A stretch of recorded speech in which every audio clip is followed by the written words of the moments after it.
Welcome back to the channel. Let's get after it. When we landed on the moon, we were not alone. I know for a fact that the crater above where we landed was crowded with these UFO objects watching.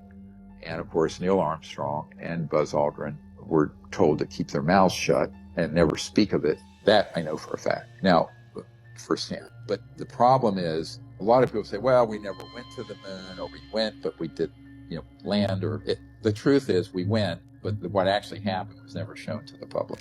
I saw this illumination that was moving with respect to the stars.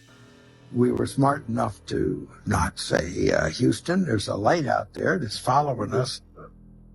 So technically it becomes an unidentified flying object. Neil switched to the medical channel and spoke directly with the chief medical officer, saying, they're here, they're parked on the side of the crater, they're watching us.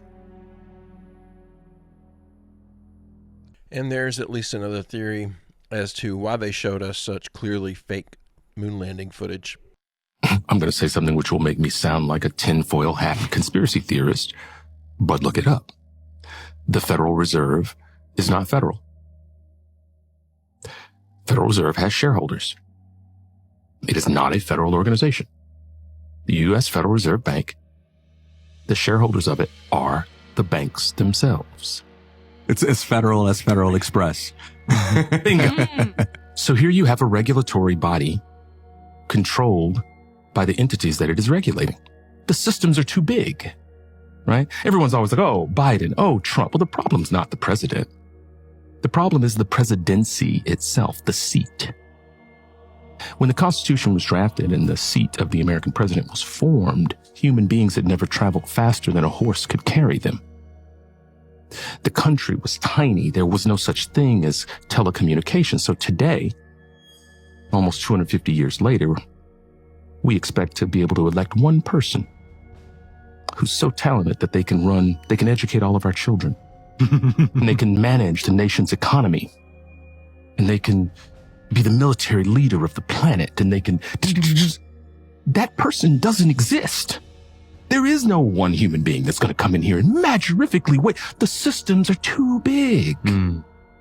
We've got to rethink it. We got to pause and be like the Democrats and the Republicans, everybody's pointing fingers. But if you look at the data, the U.S. federal deficit goes up every single year, no matter who's president, no matter what party is in control of Congress. We're $32 trillion in debt. That debt will never be repaid. Who's going to repay it? Who do we even owe the debt to? The economy is based on trust, not money.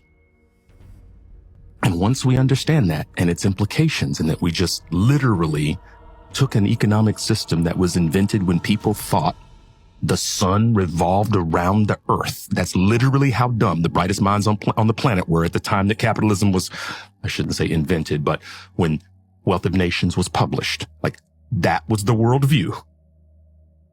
And here we are today, still doing what they did. I kind of agree with this guy to an extent, in the degree that I don't think that one single person is capable of truly running the country the way it should be run. But at the same time, I'm so terrified of them changing or altering anything in our Constitution because it's going to be altered for the worst. It's just too much of a risk to mess with it. So our presidential institution, the way that we currently run things, is just going to have to continue on. And hopefully it does. I'm not convinced there's going to be an election this year. What's really interesting are the people on board those spacecraft. They're intelligent, they're conscious, they're here, they're interested. Why are they here otherwise? But no one has made the question, how do we develop that relationship with the occupants of the UFOs? That's what this is about. It's going from just sort of a materialistic view, there's a machine flying around the sky, and sort of a superficial view of it, to a deeper truth of who's on board, why are they here, what is their relationship to humanity, perhaps the origins of the human race. What are we to do to create a relationship with them, and how do we do that? What is the foundation of a relationship between humans at this stage of our evolution and civilizations that are hundreds of thousands to millions of years more developed technologically and socially and perhaps in consciousness. We have to find where that point of commonality is. I have put a briefing together for every president since Bill Clinton. And to the extent that they know anything, it doesn't mean they have control over these covert programs. The unacknowledged special access projects are run in a way that they are outside the purview and control of the president or the Congress. And for that reason, our elected representatives are unlikely to resolve this problem. But we can resolve it by going directly to these civilizations and saying, we're here. And on that note of we should start thinking about the occupants and not the crafts themselves, has anyone heard about what's been going on in Miami? I don't suppose you've seen the footage of all the coppers in Miami. I think it was yesterday. Check this out.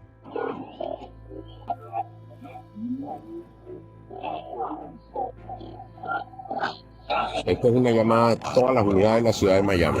Now, apparently there was reports of 10-foot beings roaming around one of their shopping centres and people openly shooting at them.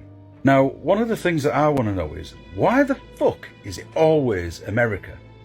Apparently America has only got 3% of the globe's surface, but they get 99.999% of all the good shit that goes on. UFOs, aliens, zombies. When are we going to get some of this fucking stuff? I know the UK government's good at bullshit, but I think they need to up their game a little bit to match these. I mean, America gets 10-foot tall creatures roaming around their malls and people openly shooting at them. And what do we get? Fucking rainbows on our clouds. That's a phenomenon. Where's our 10-foot creatures? Sort it out. Might even start a petition to get the government to sort some stuff out, get this action started. Give us a like and a follow, and get your sticks and stones ready, because that's all we've got to defend ourselves with. Fun times ahead. I'm going to push back a little on this fella and say it's not America that gets all the fun stuff. It is Florida. All of this crazy stuff that's going on is all coming from Florida. So leave the rest of us out of it. Hey, if you're enjoying this video, I make a new one just like it every single day. It would be awesome if you'd hit that subscribe button and come back tomorrow to join me. Talk to you. I'm sorry. You have an AR in front of me. I'm fucking scared. Dude, I'm scared as right now. Okay, well, let's go get more scared. Put your phone down. Are you attacking me? No, no, sir. No, sir. I'm hunting. This creepy video comes from Brendan Fitz on TikTok. I'll tag him below. And while bow hunting through Onyx, which is an app where you can lease hunting land, this is when he encounters a man with a weapon pointed right at him. And he's clearly paranoid and almost manic. And you can hear the fear in Brendan's voice. But this serves as a chilling reminder that sometimes when you're in the woods, it's not a Bigfoot you should be worried about, but another human. Here's the rest of the clip, but slight trigger warning. No, no, sir. No, sir. I'm hunting. I'm hunting with... Oh, my God. Sir, I'm bow hunting. I don't have any guns on me. I'm asking you to move. I'm asking you to look at me. You're on my property. You got to fucking go. You're on my property, sir. Okay, Listen. I'm packing up. 8 years. You've never been here. Can I come out there so we can talk? Come on out. Okay. Don't touch. No. I just have to move my chair. Walk over. Okay. Oh my God. Yeah, I don't know. You're on my property. I understand. That's what I'm telling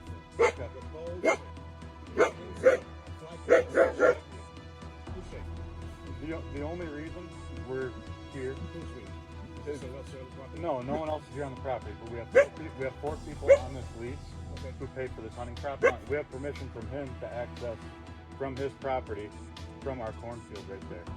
And the rule is you're allowed to bow hunt within 125 feet of a residential dwelling. Yeah. So, well, they don't make the laws for it. Okay, then shut over here. Understood. Yeah, so, no problem. I wish you luck. oh, you okay? I wish you luck, my friend. Can I get your name, sir? No, you can't. Okay. Sir, I was just trying to be polite. I understand you have arrangement, but I was just trying to be polite. I didn't mean to. understand. This one's kind of hard for me to react to. In the eyes of the hunter, seeing things from his perspective, I can see that he sees that he's in the right. If this is land that he paid permitting fees to be on to hunt for the hunting rights of. However, if you're not absolutely 100% sure that you're on the right plot of land, the guy that's standing there pointing a gun at you is kind of in the right. I know in my state, if I catch somebody hunting on my land and I feel like they're destroying it or downgrading the value of it, I'm fully within my legal right to take action against them, lethal action. I'm not advocating for that kind of action, but a lot of people out there do. Stay out of the woods unless you know where you're supposed to be. A mysterious event unfolded at Bayfront Marketplace when locals witnessed a significant influx of law enforcement officers. Photographs and videos showed that there were over 30 police cars, along with black helicopters seen throughout the area.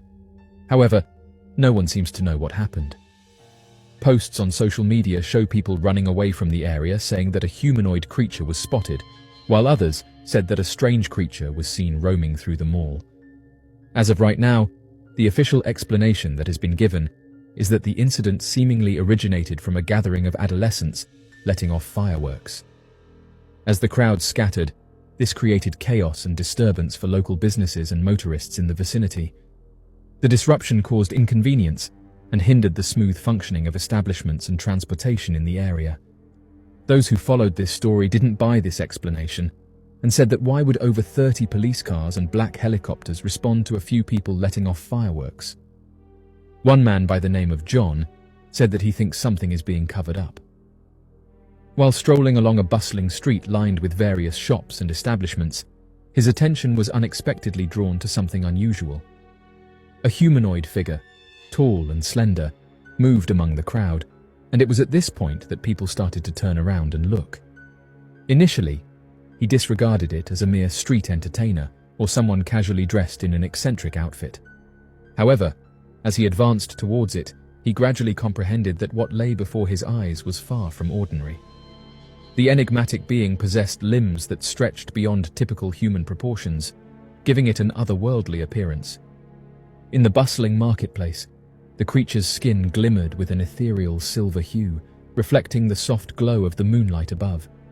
In the midst of a bustling crowd, there were captivating almond-shaped eyes that emitted a captivating and otherworldly glow. The man reported that it was as if the creature possessed an uncanny ability to blend into its surroundings, evading the attention of oblivious passers-by. This enigmatic encounter left John utterly perplexed, struggling to make sense of the hauntingly surreal experience unfolding before his eyes. After this, he said he quickly left the area. One person who was in the Arwa during this event said that a series of loud and abrupt sounds disrupted their peaceful evening. While he couldn't confirm their exact nature, he speculated on the possibility of fireworks being set off in celebration of the new year. Curiosity getting the better of them, he ventured outside, only to be greeted by a chaotic scene, throngs of people sprinting in all directions. The situation escalated rapidly as a swarm of police cars, approximately 20 in number, arrived with blaring sirens. He found himself startled once again as the piercing sound of sirens pierced through the air, and according to an eyewitness, a large gathering of individuals can be seen rapidly moving outside the premises of Bayside. However, the situation quickly escalated into pandemonium as an uproar ensued. The man reported that these people were frantically sprinting through the streets, maneuvering amidst vehicles and narrowly avoiding collisions. The scene has transformed into a state of absolute chaos, endangering their lives as they dart between cars. According to the Miami Police Department, a group of young individuals armed with sticks were involved in a conflict of some kind, which prompted the intervention of law enforcement officers for the purpose of managing the crowd. Upon their arrival, witnesses reported that the teenagers quickly dispersed in various directions, attempting to evade capture or further confrontation. One user said the following: "Ever since the incident occurred, I have diligently been monitoring the news, eager to gather any information about what transpired. There were widespread reports of commotion within the crowd, with individuals audibly expressing their concerns and warnings about an unidentified presence. Now we are being told that the cause of all of this is attributed to a group of young individuals armed with nothing more than mere sticks. The puzzling part is that none of it seems to make any logical sense, leaving me with the unsettling feeling that we have yet to uncover the complete truth. Upon reflection, it appears that there may have been additional events that transpired that evening, which are currently being concealed from public knowledge. End quote. Oddly enough, Florida is no stranger to mysterious creatures. Deep within the swampy, marshy, and thickly forested landscapes of Florida resides a mysterious creature that has puzzled locals, scientists, and enthusiasts of mysterious creatures for countless years: the skunk ape. Often referred to as the Southern Bigfoot, this enigmatic and elusive creature is believed to wander the secluded regions of the Sunshine State, leaving behind a trail of eyewitness accounts, distinctive footprints, and captivating folklore. The skunk ape, a creature shrouded in mystery, is deemed the counterpart of the well-known Bigfoot phenomenon. The skunk ape, a legendary creature deeply ingrained in the folklore of Florida, has captivated the imaginations of locals and visitors alike. This is either some form of mass hysteria, like a shared hypnosis or a shared trance, or there's something to it. You've got all these multiple eyewitnesses that are not only claiming that they saw 10-foot beings or shadow creatures, but they were firing weapons at them. If that doesn't give some validity to their statement that they thought they were seeing something out of this world, then you just can't be convinced, I guess. It's going to be really interesting to see what unfolds, what comes out of this story in the long run. And there's this object orbiting Earth that is estimated to be there for 13,000 years. And how we get this number is the NSA analyzed a signal from it. A couple of astrophysicists analyzed the signal, and some ham radio operators back in the 50s also got the same signal.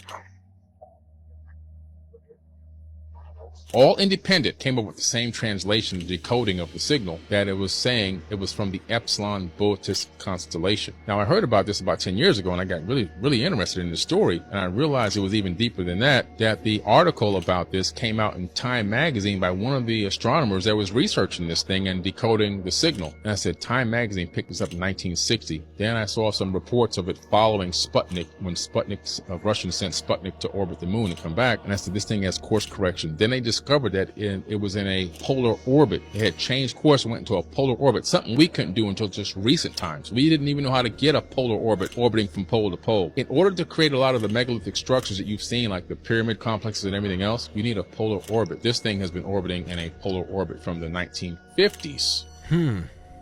All right, the more I see on this Black Knight satellite, the more I feel like there's something to it. Could be some natural phenomenon that's locked in a polar orbit that just happens to be going that way. But if it's sending out a signal, and we've been detecting and picking up that signal since the 1950s, not only were we detecting that signal, but detecting it strong enough that our astronomers felt confident writing about it in the New York Times, potential of facing ridicule. That's pretty strong evidence that at least those who need to know are convinced that it's there. People are going to question what I'm about to say.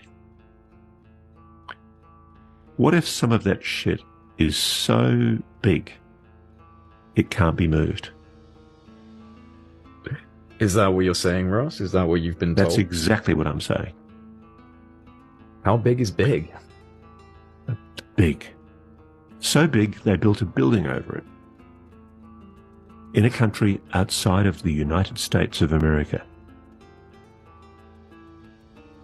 I know that sounds preposterous, and I know, oh my God, you can just hear them now, the bleating debunkers. Let's see this investigated. Let's just see what happens. Let's test these allegations before the Congress. It's very, very easy for people to go, oh, there's no evidence, oh my goodness me, let's just go away and ignore it. Let's test it. We haven't even got there yet. You know, there's a whole cadre of supposed experts on social media who are saying it can't be, therefore it isn't. And that's been the default for so many years. It can't be, therefore it isn't. Imagine if what Mr. Grush is saying is true. Think about the implications of that. And imagine if, as I've just intimated to you, some of these objects are not capable of being moved because they're too bloody big. I mean, that's pretty astonishing. Have you said that before? No, you're the first. See, I always save something for you, Jay. Always save me a little something. No, seriously though, Ross, that's nuts. So you were told by someone, a trusted source, I imagine, that... Multiple. Let me just tell you this. I know exactly where it is. My goodness. My goodness. Do you think that's going to come to light? One day. One day. Yeah. And it's really interesting because it's absolutely gobsmacking that it's being kept as a secret. Jesus. Imagine having an object that's so big, it's just not conceivable to move it. I can't.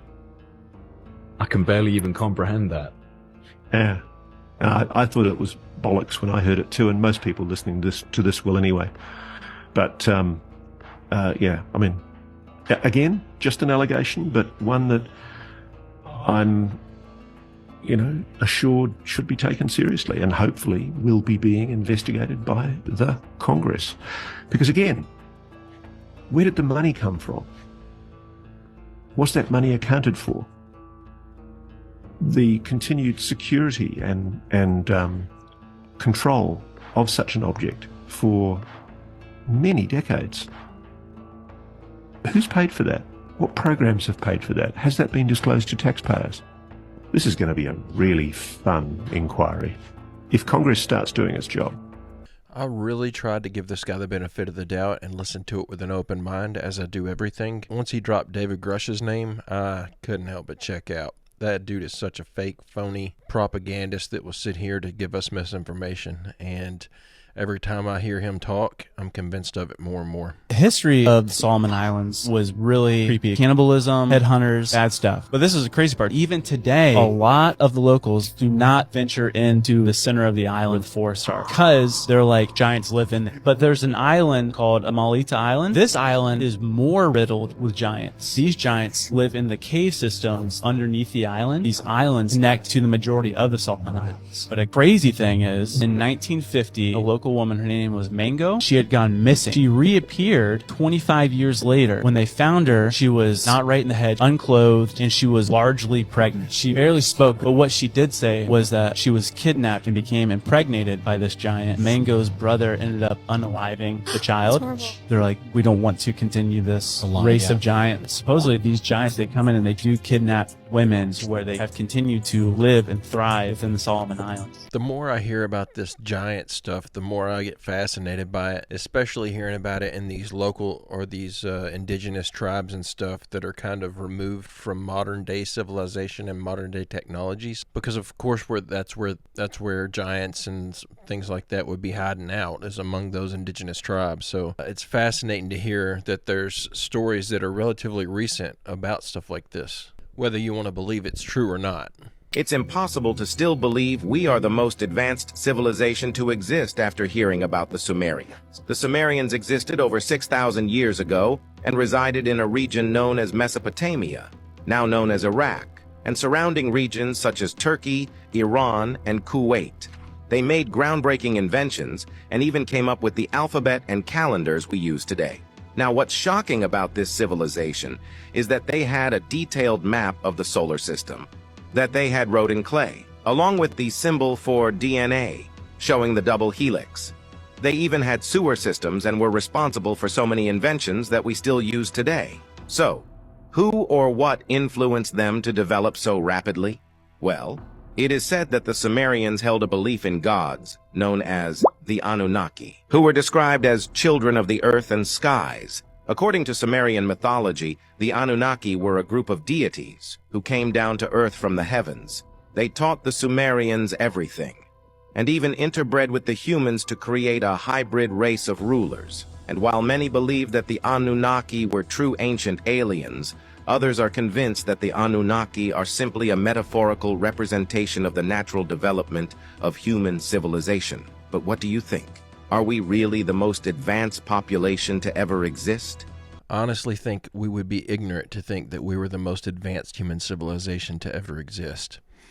I think that there's clear evidence that there's been much more advanced civilizations, maybe in different areas of technology, but much more advanced civilizations than us here previously.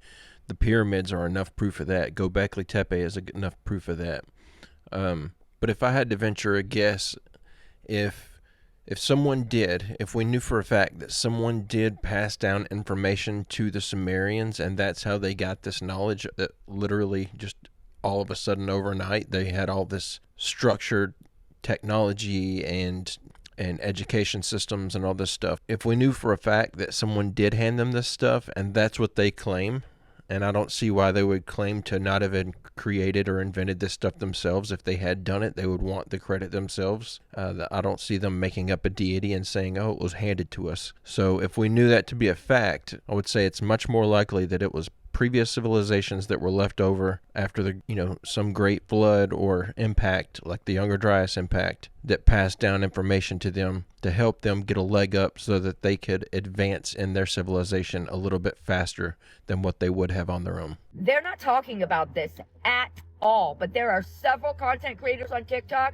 that are dropping the story. Over 60 police cars swarmed the Miami Mall, and now the internet is sure aliens are real. It was reported that the intervention was in response to a group of rowdy kids being spotted in the mall armed with sticks and launching fireworks. And this was the response. 4 teenagers got arrested, and they needed that many police cars. And the rest. Please tell me when you've ever seen this many police cars and helicopters responding to a fight in a mall.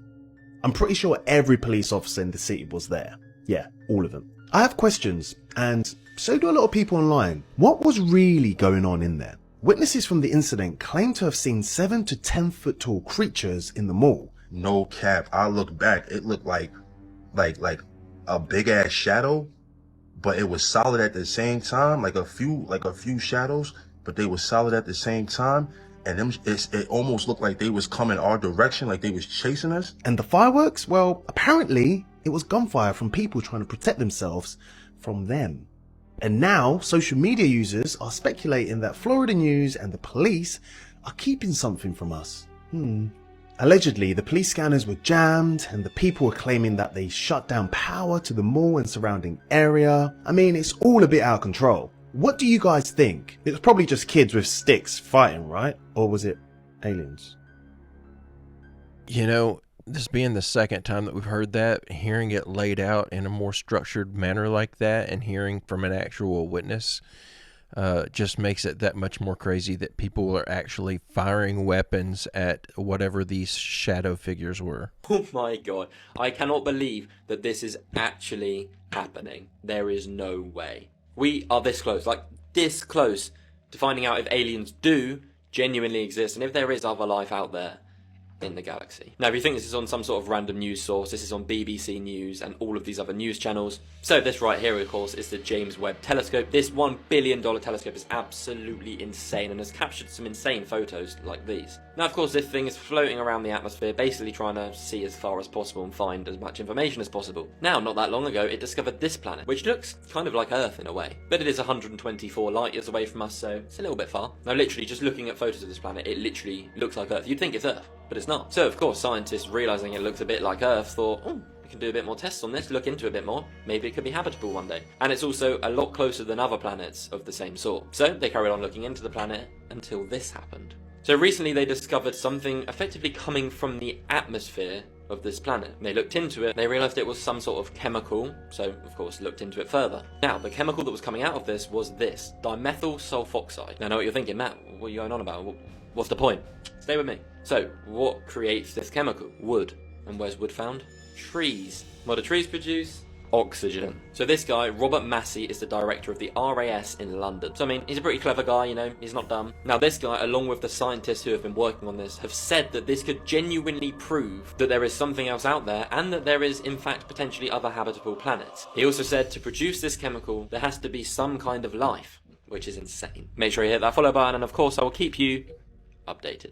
That's interesting, but unfortunately it's probably going to play out like all the other planets that we found that were in the inhabitable Goldilocks zone. Nothing ever amounts up from it. Nothing ever comes of it. I thought this was interesting, though, and I actually read an article yesterday that said that they think that they have found a planet that they're detecting city lights from. That's kind of mind-blowing. I don't know what they're using to detect them or why they think that's what it is that they are detecting, but that's pretty fascinating. Thought it was worth a mention. Well, that's the end of this video. I hope you liked the clips that I put together for you guys today. I'll be back tomorrow, another video, diving into all these mysteries and hoping we can figure something out. I hope you guys have a great, safe Friday. Enjoy your weekend. If you have a chance, come back and join me tomorrow. And Sunday, I will be here posting another video like always. If not, I will see you on Monday. Have a great, safe day. I will see you tomorrow.